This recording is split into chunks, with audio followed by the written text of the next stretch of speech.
ನಮ್ಮ ಅಕ್ಕನ ಗೌರಿ ಮದುವೆ ದಿನಾನೇ ಒಂದು ಲಾರಿ ನನ್ನ ಕಾಲ ಮೇಲೆ ಹೋಗಿ ಕಾಲು ಮುರಿದೋಯ್ತು. 1 ವರ್ಷ ನಾನು ಕಾಲೇಜ್ಗೆ ಹೋಗೋಕ್ಕಾಗಲಿಲ್ಲ, ನಡೆಯೋಕ್ಕೂ ಆಗಲಿಲ್ಲ ಸಹ, ಕ್ರಿಕೆಟ್ ಆಡೋಕ್ಕಂತೂ ಆಗಲೇ ಇಲ್ಲ. ಅದಾದ ನಂತರ ಯಾಕೆಂತಂದ್ರೆ ನಾನು ವಿಕೆಟ್ ಕೀಪರ್ ಇದ್ದೆ, ಕೂತ್ಕೋಬೇಕು, ಎದ್ದೇಳಬೇಕು, 50 ಓವರು 2 ದಿನದ ಮ್ಯಾಚ್ಗಳು ಇತ್ತು ಅವಾಗ, ಫಸ್ಟ್ ಡಿವಿಷನ್ ಎಲ್ಲ ಆಡೋಕ್ಕಾಗ್ತಾ ಇರಲಿಲ್ಲ. ಅದಾದ ನಂತರ ಯಾವ ಕ್ರೀಡೆನ ನಾನು ಕಾಲು ಮುರಿದೋಗಿದ್ರು ಕೂಡ ಆಡ್ಬೋದು ಅಂತ ನೆನಪಾದಾಗ ಬಿಲಿಯರ್ಡ್ಸು ಸ್ನೂಕರ್ ಶುರು ಮಾಡಿದೆ. ಯಾಕಂದರೆ ಅದರಲ್ಲಿ ಕಾಲು ಮುಖ್ಯ ಆಗಿರಲ್ಲ, ನಿಮ್ಮ ತಲೆ ಮತ್ತು ನಿಮ್ಮ ಕೈ ಮತ್ತು ನಿಮ್ಮ ಏನ್ ಮುಖ್ಯ ಆಗಿರುತ್ತೆ. ನ್ಯಾಷನಲ್ಸ್ ಲೆವೆಲ್ ಮಾಡಿದೆ, ಸ್ಟೇಟ್ ಟೂರ್ನಮೆಂಟ್ ಒಂದು ಗೆದ್ದೆ, ಟ್ರೋಫಿ ಬಂತು, ಪ್ರಶಸ್ತಿ. ನಮ್ಮ ತಂದೆ ಗೊತ್ತಿರಲಿಲ್ಲ ನಾನು ಆಡ್ತಾ ಇರೋದು, ಯಾಕಂದ್ರೆ ಅವರು ಪತ್ರಿಕೋದ್ಯಮದಲ್ಲಿ ಬ್ಯುಸಿ ಆಗಿದ್ರು. ಈ ಮಧ್ಯೆ ನನ್ನ ಕ್ರಿಕೆಟ್ ಆಡ್ತಾ ಇನ್ನೋ ಇಲ್ಲೋ ಅಥವಾ ಈ ಸ್ನೂಕರ್ ಆಡ್ತಾ ಇನ್ನೋ ಗೊತ್ತಿರಲಿಲ್ಲ ಅವ್ರಿಗೆ.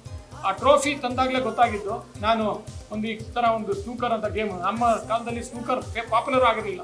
ಅವಾಗ ಅವ್ರು ಒಂದು ಮಾತು ಹೇಳಿದ್ದು ತುಂಬ ನೆನಪಾಯಿತು. ಯಾಕೆ ಅಂತಂದರೆ ನೀನು ಕಷ್ಟಪಟ್ಟಾಗ ಪ್ರತಿಫಲ ಸಿಕ್ಕೇ ಸಿಗುತ್ತೆ ಅಂತ ಇದೊಂದು ಸಾಕ್ಷಿ.